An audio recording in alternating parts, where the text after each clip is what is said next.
$14 billion. I'm going to say it again.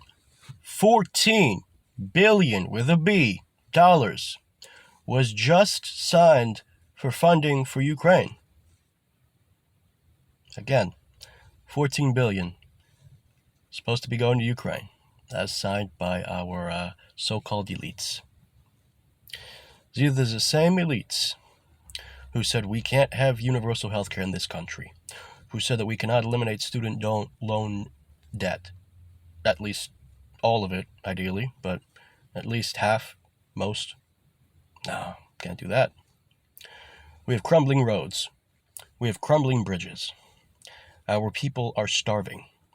Our people can no longer afford groceries in some places. Gasoline is becoming more and more expensive. And don't get me started on the costs of electric cars and needing to upkeep them and everything. It's for the bourgeois and the rich. And maybe that's the point. In case anyone doesn't know by now, in 2014, the United States sponsored a coup in Ukraine. You know it as the Maidan, right? Maidan uprising, Maidan coup, however you want to term it, however it's been sold to you. But what nobody realizes, or at least is starting to realize now, is that the United States funded that Azov, what is called the Azov Battalion. And for those that don't know, the Azov Battalion is a legitimate Nazi organization. And I say legitimate because that term has become very, very, very, very misused. It's been used as a smear against anyone who just disagrees with the narrative, when in reality, the same people calling you a Nazi, working man, are funding actual Nazis in Ukraine. Point being, the Azov Battalion is a functional part of the Ukrainian army. The majority of Ukrainian politicians are active Nazis, or at least close to it, legitimately. And again, these aren't the dummies in the West or in America that are, ginned up by the FBI to wave around a swastika and, shout shit they know nothing about. These are actual people. And this is what your government is funding. You can set aside any talk about, whether it should have been, apparently that funding was supposed to be used for COVID relief and things like that, but you can set that aside. They're not even doing that for their country, right? I doubt they would have done anything legitimate, but would have been at least a minor, bare crumb token effort minimum. But that's what you've come to expect with this country in recent years with the United States, right?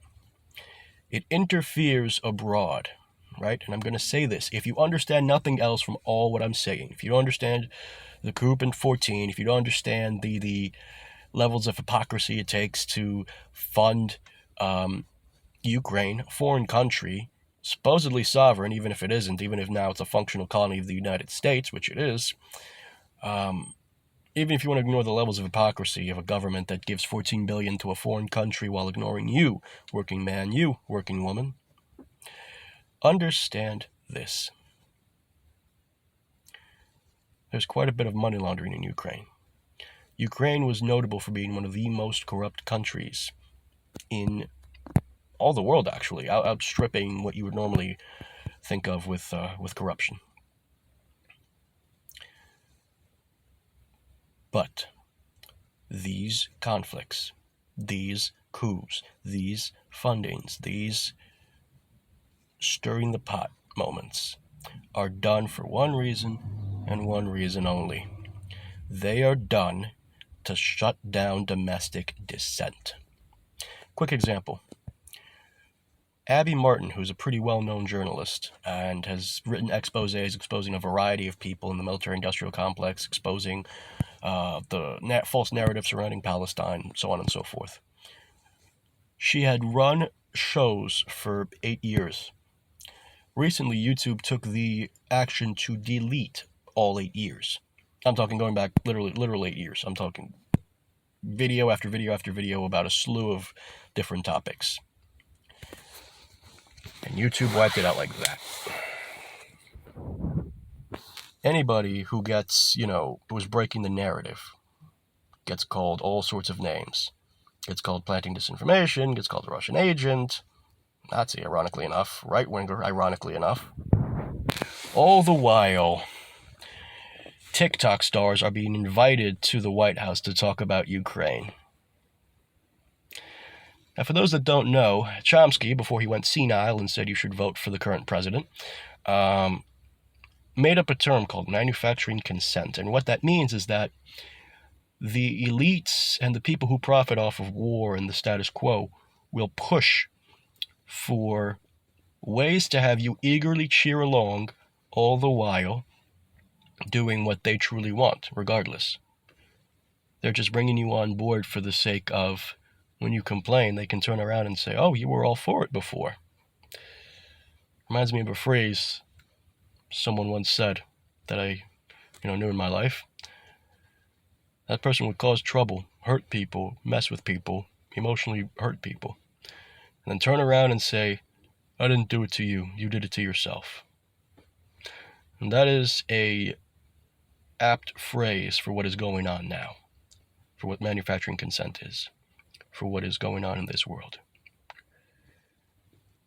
These elites, this media, this rotten, hollowed-out nation, and again, I say all this as a patriot, a genuine patriot who loves the people in this country, who loves this country, but has nothing but disgust and contempt for the people running it.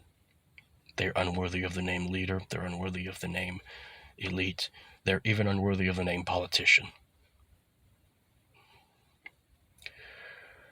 That is what you've come to expect, though, in the past couple of years. And if the past 2 years of the botched COVID response, if you want to call it that, is any indication, then it shows precisely what kind of people these are. And given the existence of biolabs found in Ukraine, with possible bat coronavirus inside, if you have any thinking brain cells, you should start putting quite a few of the pieces together as to why this thing happened, as to why this pandemic suddenly spread rapidly all over the world, right?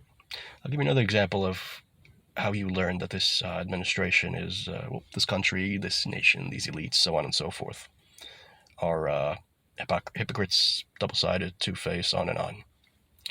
They act like they have no power. They act like they don't know what to do. They act incompetent almost to an absurd level. And then they let the mask slip. And then they reveal who and what they really are in certain moments, right? They come around as doddering old fools, and to a large degree they are.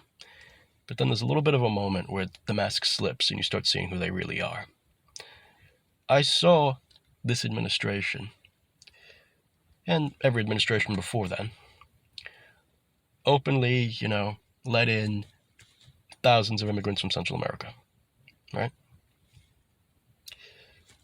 Thousands, right? And we can argue certain presidents pushed for deportations and things like that, but it was still thousands coming in, for illegal labor.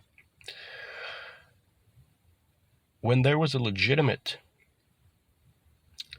need for asylum, right? Or not illegitimate. Let me rephrase that. When a country that this country couldn't profit off of needed asylum, the United States immediately shut down the border, immediately pushed Haitians back to Mexico, right? Same thing with the Afghan refugees. They let in floods of Afghan refugees, right, after the botched pullout of Afghanistan. Thousands, right? But this country can't even feed its own people. And I said all that just to get at the fact that it's a double standard, right? Because the real reason that those Central Americans were let in were for two reasons. Reason one, their countries were being destabilized again and again and again and again. Nicaragua is a prime example. Honduras is another example. Right? Both of those have had their governments destabilized for almost decades, right? Nicaragua managed to turn things around, but not without a bloody feud caused by U.S.-backed Contras, which Contras literally is a abbreviation of contrarrevolucionarios, counter-revolutionaries. And then Honduras, same thing, coup after coup after coup. And same thing with a lot of Central Americas. And reason two, that's reason one, right? The destabilization of their countries. Reason two, many businesses, many bourgeois, many people, scum, whatever you want to call them, profit off of illegal labor, profit off of exploitation of the global south, third world, however you want to term it. Many people in this country profit off of destabilization, profit off of current status quo, where there is a small elite rich and the majority of people are poor. These people profit off of it. And if you don't understand how and why someone can profit off of, a wide gap between the rich and the poor, I ask you to look at the medical system in this country. If you are poor, not only are you overcharged and double charged, you're treated like dirt. If you're rich, you get bleeding edge treatments, cutting edge treatments that the regular person doesn't have access to. And you want to talk about that. Going back to the Haitians. The Haitians wouldn't be as subject to illegal labor conditions and horrifying labor conditions as the other Central Americans coming in. And again, this may sound very insensitive to people that don't know me, but my point is, this country has profited off of illegal labor, right? I think that was the thing that opened my eyes. The recognition that this government, this country, purposely destabilized countries and then brought in thousands of people from that destabilized country to be their indentured servants. We could even see being their slaves, right? That's where we are. Except what nobody talks about is that this is class war, right? We can easily frame it as a racial thing, a race war. And by all means, the elites would love that. But the real race war, if you will, the real racial conflict, is that the rich see themselves as a distinct and separate race from the rest of you and me. The rich and the elites see you and I as useless eaters who need to be culled, right?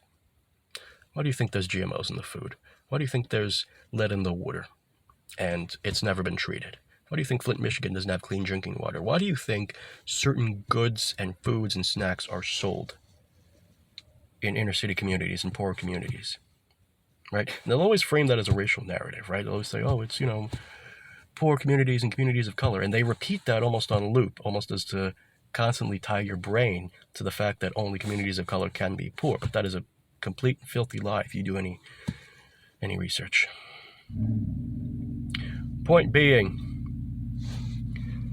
your eyes should be open more and more to what this country is doing, right? $14 billion in Ukraine is just the icing on top of the cake. Once you start pulling the threads, a lot of pieces start fitting together. As a wise Russian once said, what is to be done, right? His name is Vladimir Lenin. I suggest you read him. He's oddly appropriate to today's times. Let me know if you want book recommendations. I'll be around.